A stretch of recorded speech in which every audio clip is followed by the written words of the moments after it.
বাচ্চাটা জমিন দিয়ে হাঁটতেছে, আমার এতিম নবী ডাক দিয়া বলে, রে বালক তুমি হাঁটবা না, কারণ তুমিও তো একজন এতিম সন্তান, আমিও তো একজন এতিম।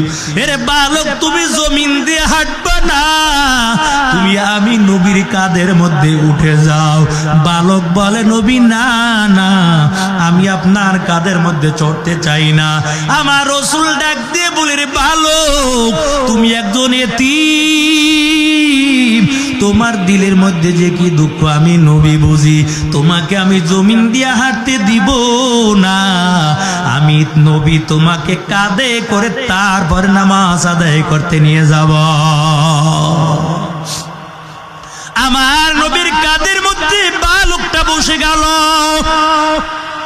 ওই নবী মিম্বরে কি দাঁড়ায়, দাঁড়াইয়া বলো, সাহাবায়ে কেরাম এই ছোট্ট বালককে তোমরা কেউ ধমক দিও না, আমিও নবী এতিম, এই বালক এতিম।